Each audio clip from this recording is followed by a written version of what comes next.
Like and subscribe right now, or this will be in your bed tonight. Hello everyone, welcome back to ProRevenge. You're watching I Read 'em, the only channel you need for your ProRevenge needs. Before we start, please click like, subscribe and the bell icon for more videos. Subscribing is free and you can always unsubscribe. Thanks.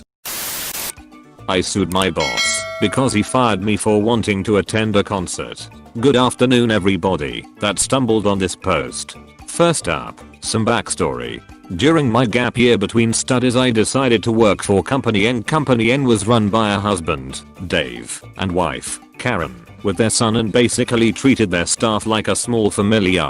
All was well for about 2 months, until I realized I had to ask for a day off, since I wanted to attend the rSLASH concert the band would give in my country. There was about a month to go, so I sent an email asking for the day off and explaining why. This is where everything started to go downhill. I got a reply from the Karen and her reply was weird.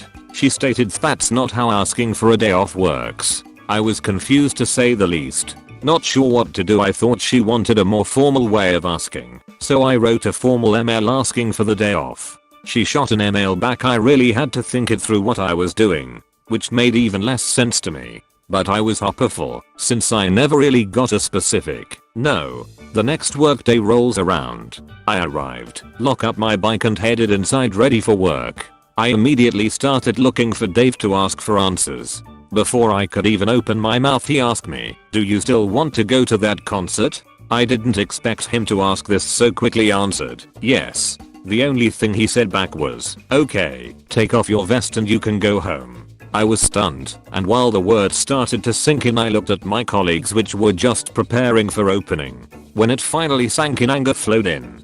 I'm not a confrontal person, so I simply took off my vest and gave it to Dave. Without a word I left and started biking home. When I got back home I told my mother what happened.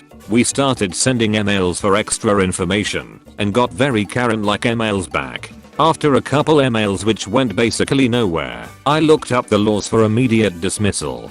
After reading up about it I learned that, in my country, somebody can only be immediately fired when caught stealing, frauding, the person isn't able to do the work, or refusal to do the work. I did neither of these. A day or two later I met with my attorney and began the steps to sue Company N. I told my lawyer what happened in detail, and he was very confident I was in my right and she was not. So after trading even more emails between the three of us, we went to small claims. I came prepared in a suit with my attorney in tow, and Karen showed up alone. I guess she assumed she won because she thought she was in her right. The trial began, and I was as professional and objective as I could be. Karen did the same. Well, for about half of the trial, when she realized evidence was piling up against her, she resorted to calling me a spoiled brat, among other things I don't know the English translation for. I'm safe to say that was the point the judge ruled in my favor. As per usual I had to wait a month before I got the verdict black on white in the mail, but I won. It may have taken about 6 months from the moment I was told to go home to the point those 6 months of pay were transferred to my bank account. But it was 100% worth it. In the end I went to the concert. It was the most awesome and most profitable concert I have ever been to in my life. TL. Doctor got fired without valid reason and sued the company for it. And I won. D. If there are any grammar errors, I'm terribly sorry. English isn't my first language. I got a child predator fired today. Edit. I can't edit the title anymore, but I see your claims about this not being a child predator. English isn't my first language, and on my native tongue we use the corresponding term for anyone who sexually exploit children in any ways, be that showing them NSFW pictures or physical contact. Still, I'm sorry for misusing the English term. I would change it if I could. Edit 2. I also see some questions about how NSFW her content was, and maybe it's just my personal judgment.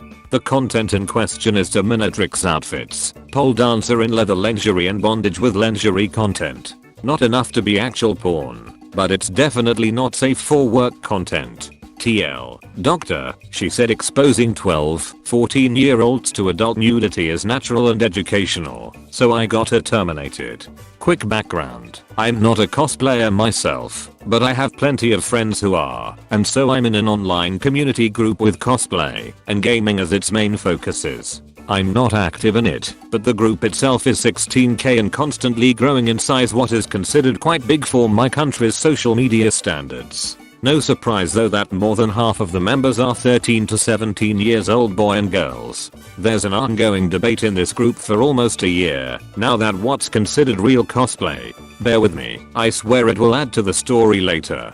Imagine it like there's a group of people who are creating character-based cosplays from movies and series, and there's another who buys a wig and lingerie to pull a Belle Delphine and calls it a day. My opinion on this doesn't matter now, but the second group is also known for posting provocative lewd and sometimes straight on NSFW photoshoots right into this collective group without any warnings. Sadly, the laws in my country aren't advanced enough yet to make this illegal. I'm from an old European country with great historical universities. Our school system is also quite traditional, so it's like everyone wants to go to these big named universities with full tuition scholarships, and the ones that are privately owned have to fight for their students. I happen to study at one of the oldest universities in our capital city. This also will be important later. So on to the story. One of my friends posted on her private page about this issue, and I noticed a girl commenting that everyone should let them be, and anyways, it's natural for 12, 14-year-olds to watch their parents and other adults naked while bathing or just walking in their home. If anything, they should be glad that these cosplayers are making a favor by enlightening the kids about female bodies and sexuality. I won't make no warnings when the young boys are interested in this anyways, and they can find it everywhere. My blood pressure went 0 to 100 in the few seconds of reading this. So I replied, trying to contain my anger and simply telling her that no, it isn't normal for kids to be exposed to such at such a young age.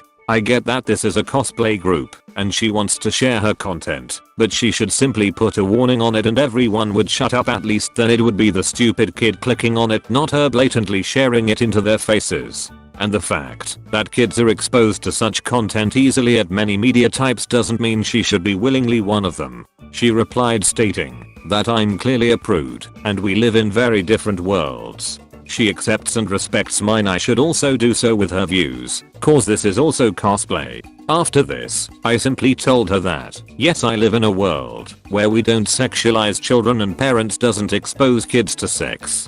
And I see that she didn't get my point, cause I never said it isn't cosplaying. I simply stated that it's highly inappropriate for young audiences. In her next reply, she went ballistic with the curses. It was quite entertaining, but not in English, so I can't add here.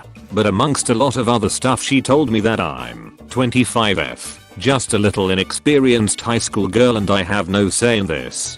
Then the original post got removed by my friend cause she and her followers started to get super personal and vulgar with her, and the goal wasn't that. 2 days passes and I almost completely forgot about this interaction when I get the message from this friend that this woman kept messaging her through these 2 days and she's so tired and done with this whole thing. I also got the screenshots. Now in these private messages, she starts by telling this younger girl that she's a leader at a foundation that is helping young adults who came from an unsecured household. Jesus Christ. Then she states that she only wants good for her and she sees her as one of her mentored ones. In the following 2 days she managed to tell this visibly insecure girl that no one loves her, she deserves the only hate, and she hopes it will teach her the lesson. She has mental problems and should seek professional help immediately cause of her views and approach. This one at least 3 times. They are clearly right cause there are more of thems. The way my friend isn't changing her opinion is a sign of malice and idiocracy. She will die alone, hated by everyone. And so on with some other smaller claims. My friend was handling it quite well, but to be honest I understand why she got eventually fed up.